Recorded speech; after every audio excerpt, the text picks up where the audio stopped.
Welcome to focus power. आज की जो अपडेट होने वाली है, जैसे कि आपने थंबनेल में देख ही लिया होगा, डीजीटी की तरफ से ट्रेनिंग ऑफिसर यानी इंस्ट्रक्टर की वैकेंसीज का नोटिफिकेशन आउट कर दिया गया है। वो आप देख सकते हैं। और ये जो रिक्रूटमेंट है, ये रिक्रूटमेंट कंडक्ट करवाने वाली है UPSC, union public service commission, जो आईएएस की एग्जामिनेशन भी कराते हैं, उसी डिपार्टमेंट की तरफ से अब आपको ये रिक्रूटमेंट कंप्लीट करते हुए देखने को मिलेगी।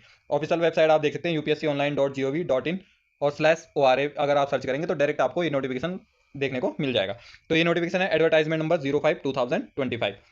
तो काफ़ी इसमें वेरियस अलग अलग पोस्ट हैं, लेकिन आज हम डिस्कस करने वाले हैं जो आईटीआई, बीटेक और डिप्लोमा होल्डर के लिए यहाँ पे रखी गई हैं ट्रेनिंग ऑफिसर की वैकेंसीज, जिससे जो कि ज़्यादा कैंडिडेट यहाँ पे इसी के रिलेटेड यहाँ पे जुड़े हुए हैं। तो सबसे पहले वहीं पे चलते हैं, क्या क्वालिफिकेशन रहने वाली है, क्या आपका पे स्केल यहाँ पे रहेगा, फीस कितनी रहेगी, किस तरीके से आपको अप्लाई करना है, सबको डिस्कस करेंगे। एक्सपीरियंस क्या मांगा गया है, तो सब कुछ यहाँ पे डिटेल में डिस्कस करने वाले हैं। तो सबसे पहले आपको ये नोटिफिकेशन टेलीग्राम चैनल पे शेयर कर दूंगा। अगर आप देखना चाहते हैं तो सीधे आप पीडीएफ ओपन करके स्क्रॉल करके सीरियल नंबर 15 से अपना ट्रेड वाइज वैकेंसीज देख सकते हैं, जो आईटीआई की इंस्ट्रक्टर की है, यानी ट्रेनिंग ऑफिसर जो कह रहे हैं, इसकी वैकेंसीज आपको सीरियल नंबर 15 से देखने को मिलेगी। अब आते हैं इंपॉर्टेंट कौन सी ट्रेड के लिए वैकेंसीज हैं और क्या क्वालिफिकेशन रहने वाली है। तो सबसे पहली जो ट्रेड रहेगी, 4 वैकेंसीज निकाली गई हैं computer hardware and networking maintenance trade के लिए। ये आप यहाँ पे देख पाएंगे, डीजीटी की तरफ से director general of training, ministry of skill development and entrepreneurship की तरफ से वैकेंसीज निकाली गई है। 4 पोस्ट में से यूआर के लिए 2 है, ईडब्ल्यूएस के लिए 1 है, ओबीसी के लिए 1 है, पीवी पीडब्ल्यूवीडी के लिए 1 पोस्ट यहाँ पे रिजर्व की जाएगी। तो वो आप यहाँ पे देख सकते हैं। अब आते हैं क्वालिफिकेशन पे क्या रहने वाली है। उससे पहले पे स्केल जो आपका रहेगा, लेवल 7 का पे स्केल रहेगा, सेंट्रल गवर्नमेंट की जॉब है, और लेवल 7 का यहाँ पे आपको पे स्केल रहेगा। लेवल 7 केवल इंस्ट्रक्टर की पोस्ट में उत्तराखंड में ही है, इंडिया में उत्तराखंड में ही आपको लेवल 7 देखने को मिलेगा। अदर स्टेट में सभी जगह लेवल 6 की ये पोस्ट रहती है। बाकी कैटेगरी वाइज देख सकते हैं, एज अपर एज लिमिट 30 साल है यूआर ईडब्ल्यूएस के लिए, ओबीसी के लिए 33 साल है, और 40 साल है पीडब्ल्यूबीडीएस के लिए। बाकी एस सी का यहाँ पे इसलिए नहीं दिया गया क्योंकि एस सी के लिए इस ट्रेड में वैकेंसीज रिजर्व नहीं है, तो इसलिए यहाँ पे अपर एज लिमिट नहीं है। जिसमें रिजर्व होगा उसमें आपको उनकी भी एज देखने को मिल जाएगी। अब आते हैं क्वालिफिकेशन में, क्वालिफिकेशन क्या रहने वाली है। तो डिग्री, डिप्लोमा, आईटीआई सभी अप्लाई कर सकते हैं। उसकी क्वालिफिकेशन आप देख सकते हैं। डिग्री वालों के लिए यानी बीटेक कंप्यूटर साइंस है और इन्फॉर्मेशन टेक्नोलॉजी से है, तो आप अप्लाई कर सकते हैं। अगर आपके पास बीटेक नहीं है तो डिप्लोमा है, तो डिप्लोमा अगर आपका कंप्यूटर साइंस है, इन्फॉर्मेशन टेक्नोलॉजी से या इलेक्ट्रॉनिक्स एंड कम्युनिकेशन से, तब भी आप अप्लाई कर सकते हैं। अगर आपके पास पॉलिटेक्निक वाला डिप्लोमा नहीं है लेकिन एडवांस डिप्लोमा है ए लेवल का, तब भी आप इसमें अप्लाई कर सकते हैं कंप्यूटर हार्डवेयर वाली ट्रेड के लिए। और आपके पास डिग्री डिप्लोमा कुछ नहीं है, आईटीआई है आपका computer hardware and networking maintenance trade से, या अप्रेंटिसशिप सर्टिफिकेट है आपका इस ट्रेड से, तब भी आप इसमें अप्लाई कर सकते हैं। बस साथ में आपको एक्सपीरियंस की रिक्वायर मांगा गया है। जो आईटीआई इंस्ट्रक्टर के एक्सपीरियंस रहता है उससे थोड़ा ज़्यादा एक्सपीरियंस यहाँ पे आपको देखने को मिलेगा। तो डिग्री वालों के लिए 2 ईयर का एक्सपीरियंस है, डिप्लोमा वालों के लिए 5 ईयर का एक्सपीरियंस आपका रिलीवेंट फील्ड में, और आईटीआई और एनएससी सर्टिफिकेट यानी अप्रेंटिसशिप सर्टिफिकेट वालों के लिए 7 साल का यहाँ पे एक्सपीरियंस रखा गया है। अब आते हैं इसमें जो नोट दिए गए हैं सीटीआई के रिगार्डिंग दिया गया, जो मोस्ट इंपॉर्टेंट यहाँ पे रहने वाला है। सेकंड वाला नोट देखेंगे तो maximum 10% weightage in marks will be awarded to candidate having national craft instructor certificate, यानी क्राफ्टमैन इंस्ट्रक्टर सर्टिफिकेट है जिसके पास सीटीआई का सर्टिफिकेट है, या जिसे हम सीआईटीएस भी बोलते हैं या एनसीआईसी सर्टिफिकेट भी बोलते हैं, अगर वो आपके पास है तो आपको 10% का वेटेज दिया जाएगा। यानी बिना सीटीआई वाले अप्लाई कर सकते हैं, लेकिन उनको कोई वेटेज नहीं दिया जाएगा। अगर आपने सीटीआई करी होगी, चाहे आपने डिग्री से कर रखी है, डिप्लोमा बेस पे कर रखा है या आईटीआई बेस पे कर रखा, तो आपको 10% का यहाँ पे वेटेज देखने को मिलेगा। तो ये फायदा आपको यहाँ पे सीटीआई वालों को देखने को मिलेगा। बाकी फर्स्ट वाले नोट को भी आप ध्यान से पढ़ सकते हैं। जो भी ट्रेनिंग ऑफिसर होंगे वो पीओटी पढ़ाने के लिए भी एलिजिबल रहने वाले हैं, तो आप देख सकते हैं। ये आपके यहाँ पे क्वालिफिकेशन रहने वाली है। बाकी ड्यूटीज़ क्या है वो तो आपको सभी को बताइए, इंस्ट्रक्टर की क्या ड्यूटीज़ रहने वाली है। ऑल इंडिया सर्विस रहेगी, कहीं पे भी आपको ट्रांसफर किया जा सकता है। नेक्स्ट ट्रेड पे आते हैं। नेक्स्ट ट्रेड है फिटर की। फिटर ट्रेड में 21 वैकेंसीज हैं टोटल, जिसमें आप देख सकते हैं यूआर के लिए 10 है, ईडब्ल्यूएस के लिए 2 है, ओबीसी के लिए 4, एससी के लिए 3, एसटी के लिए 2 और पीडब्ल्यूबीडी के लिए 1 पोस्ट यहाँ पे रहने वाली है। टोटल डीजीटी की तरफ से सारे नोटिफिकेशन है ट्रेनिंग ऑफिसर के, तो ये रिपीट करने की जरूरत नहीं। बाकी पे स्केल सेम है सभी का। एज लिमिट आप एक बार यहाँ पे कंफर्म कर सकते हैं क्योंकि एससी एसटी का भी यहाँ पे ऐड कर दिया गया है, क्योंकि यहाँ पे एससी एसटी की भी वैकेंसीज हैं। तो 35 साल एससी एसटी का अपर एज लिमिट है, बाकी आप देख सकते हैं कैटेगरी वाइज। फिर आते हैं एजुकेशन क्वालिफिकेशन में। फिटर में क्वालिफिकेशन क्या रहने वाली है। अगर आपका बीटेक मैकेनिकल से है और प्रोडक्शन इंजीनियरिंग से, तो आप अप्लाई कर सकते हैं। अगर आपका डिप्लोमा मैकेनिकल और प्रोडक्शन इंजीनियरिंग से, तब भी आप अप्लाई कर सकते हैं। और आईटीआई आपकी अगर फिटर ट्रेड से या फिर अप्रेंटिसशिप आपकी फिटर ट्रेड से है, तब भी आप अप्लाई कर सकते हैं। एक्सपीरियंस सेम रहने वाला है सभी ट्रेड के लिए। अगर आपने बीटेक करा होगा तो 2 साल का एक्सपीरियंस, डिप्लोमा करा है तो 5 साल का एक्सपीरियंस, और बाकी आप यहाँ पे देख सकते हैं फिटिंग और असेंबली फील्ड में ही होना चाहिए एक्सपीरियंस। सभी में मेंशन करा गया है, डिप्लोमा के लिए भी, आईटीआई के लिए भी और डिग्री के लिए भी। और आईटीआई के लिए यहाँ पे 7 साल का एक्सपीरियंस मांगा गया है, आईटीआई या अप्रेंटिसशिप वालों के लिए तो एक्सपीरियंस थोड़ा ज़्यादा मांगा गया है। बाकी 10% का वेटेज आप सीटीआई वालों को यहाँ पे देखने को मिलने वाला है, वो आप यहाँ पे देख सकते हैं। हर ट्रेड में नोट नंबर 2 पढ़ेंगे आप, तो इसमें ये लिखा गया है।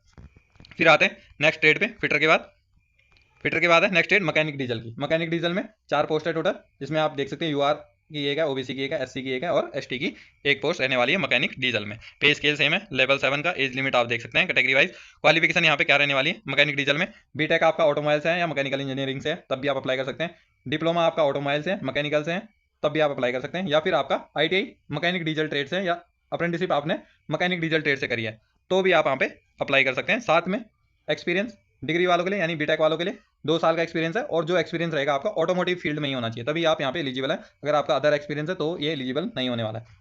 फिर है डिप्लोमा के लिए 5 साल का एक्सपीरियंस ऑटोमोटिव फील्ड में, आईटीआई है तो आईटीआई और अप्रेंटिसशिप वालों के लिए भी 7 साल का एक्सपीरियंस है ऑटोमोटिव फील्ड में ही यहाँ पे होना चाहिए। अगर आपने सीटीआई करा होगा तो आपको यहाँ पे 10% का वेटेज दिया जाएगा, तो ये फायदा आपको सीटीआई वालों को यहाँ पे मिलने वाला है।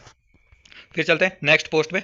नेक्स्ट जो ट्रेड रहने वाली है मशीनिस्ट और ऑपरेटर ऑटोमेटिक मशीन टूल और ग्राइंडर। यहाँ पे आप देख सकते हैं एक ही पोस्ट है, एससी के लिए रिजर्व यहाँ पे रखी गई है। क्वालिफिकेशन यहाँ पे सेम रहेगी जो डीजल मैकेनिक में आप यहाँ पे जो फिटर ट्रेड में आप यहाँ पे देख पा रहे होंगे। तो बीटेक आपका मैकेनिकल और प्रोडक्शन इंजीनियरिंग से तब भी आप अप्लाई कर सकते हैं, और डिप्लोमा मैकेनिकल प्रोडक्शन इंजीनियरिंग से तब भी आप अप्लाई कर पाएंगे, और आईटीआई है आपकी या एनएसी सर्टिफिकेट आपके पास तो मशीनिस्ट से या ऑपरेटर ऑटोमेटिक मशीन टूल से आपकी आईटीआई है तब आप इसमें अप्लाई कर सकते हैं। एक्सपीरियंस यहाँ पे सेम रहेगा, डिग्री के लिए 2 साल, डिप्लोमा के लिए 5 साल और आईटीआई के लिए 7 साल का यहाँ पे एक्सपीरियंस रहेगा।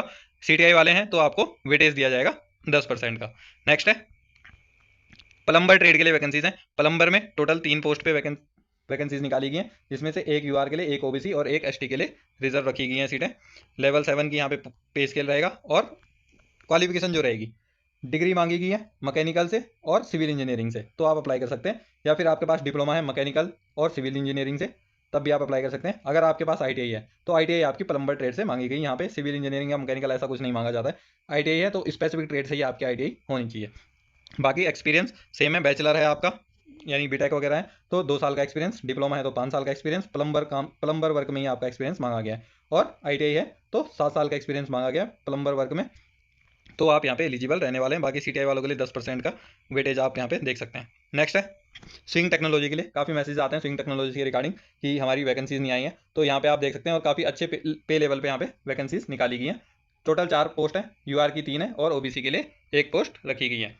क्वालिफिकेशन जो रहेगी यहाँ पे आप देख सकते हैं bachelor degree in costume design and dress making, fashion design and technology और apparel technology, garment fabrication technology, तो काफ़ी ब्रांचें हैं। अगर बीटेक आपने इनमें से किसी भी एक से कर रखा है तो आप अप्लाई कर सकते हैं, या फिर आपके पास 2 ईयर का डिप्लोमा है costume design, dress making, fashion technology, fashion designing, apparel technology, garment fabrication, इसमें डिप्लोमा है तब भी आप अप्लाई कर सकते हैं, या फिर आपकी आईटीआई सेम ट्रेड से यानी स्विंग टेक्नोलॉजी ट्रेड से आपने आईटीआई करी है या अप्रेंटिसशिप करी है तब भी आप यहाँ पे अप्लाई कर सकते हैं। बाकी एक्सपीरियंस यहाँ पे बीटेक है तो 2 साल का यानी बैचलर डिग्री है तो 2 साल का, डिप्लोमा है तो 5 साल का, और एक्सपीरियंस आपका कौन सा मांगा जा रहा है कटिंग एंड टेलरिंग में और dress making garment making field में ही आपका एक्सपीरियंस मांगा जा रहा है। और आईटीआई है आपका स्विंग टेक्नोलॉजी से तो 7 साल का एक्सपीरियंस मांगा जाता है, और आपने सीटीआई अगर करी है तो 10% का वेटेज आपको देखने को मिलेगा। सीआईटीएस, सीटीआई या एनसीआईसी सर्टिफिकेट ये सब एक ही का नाम है तो उसमें कन्फ्यूजन नहीं होना है। तो ये थी स्विंग टेक्नोलॉजी की, तो इन सभी ट्रेड पे यहाँ पे वैकेंसीज निकाली गई थी। 6 ट्रेड पे आपको यहाँ पे वैकेंसीज देखने को मिलेगी। बाकी अगर आप पोस्टें देखना चाहते हैं इस नोटिफिकेशन में तो वो भी आप देख सकते हैं। बाकी इंपॉर्टेंट चीज़ पे आ जाते हैं, जो पॉइंट यहाँ पे इंपॉर्टेंट रहने वाले हैं। क्वालिफिकेशन, एज लिमिट और ट्रेड वाइज वैकेंसीज का बता दिया है कौन कौन सी ट्रेड के लिए यहाँ पे वैकेंसीज हैं। अब आते हैं इंपॉर्टेंट डेट्स पे, तो 10/5/2025 से आपके फॉर्म अप्लाई शुरू होने वाले। ऑफिशियल वेबसाइट आप यहाँ पे देख सकते हैं upsconline.gov.in/ORA सर्च करेंगे तो सीधे आपको सामने पेज देखने को मिल जाएगा, और वहाँ पे ट्रेड वाइज अलग अलग अप्लाई लिंक भी देखने को मिलेंगे। क्लोजिंग डेट 29/5/2025 रहने वाली है, और प्रिंट की लास्ट डेट अगले दिन आप देख सकते हैं। तो ये आपका हुआ है। बाकी एप्लीकेशन फीस यूपीएससी के जितने भी फॉर्म्स आते हैं उसमें एक स्टैंडर्ड रहता है कि 25 रुपीज़ की फीस इसमें मांगी जाती है, तो 25 रुपये ही आपकी यहाँ पे फीस रहने वाली है, ज़्यादा फीस भी नहीं है। ये आप यहाँ पे स्क्रीन पे देख सकते हैं, RS 25 रुपये यहाँ पे फीस लगने वाली है। बाकी SC ST पर्सन के लिए कोई भी फीस नहीं है, फीमेल कैंडिडेट हैं अगर आप तो आपके लिए कोई भी यहाँ पे फीस नहीं लगने वाली है। बाकी जो भी इंपॉर्टेंट पॉइंट्स थे वो डिस्कस कर चुके हैं, और अप्लाई कैसे करना है वो आप यहाँ पे देख सकते हैं। सारे स्टेप किस तरीके से, फोटोग्राफ किस तरीके से होनी चाहिए, फाइल क्या होनी चाहिए, वो आप एक बार नोटिफिकेशन पढ़ें तभी फॉर्म को अप्लाई करें। तो ये थी इंस्ट्रक्टर की वैकेंसीज, जिसे हम ट्रेनिंग ऑफिसर भी बोलते हैं, और ऑल इंडिया बेस पे सेंट्रल गवर्नमेंट की वैकेंसीज रहने वाली है। और अपकमिंग भी कुछ स्टेट से न्यूज़ आ रही है कि आने वाले समय पर कुछ ही महीनों में इंस्ट्रक्टर की और वैकेंसीज आपको देखने को मिल सकती है। तो आज के लिए इतना ही, और क्विक अपडेट के लिए आप टेलीग्राम का चैनल ज्वाइन कर सकते हैं, वहाँ पर आपको पहली अपडेट दे दी जाती है। आज के लिए इतना ही, धन्यवाद, जय हिंद।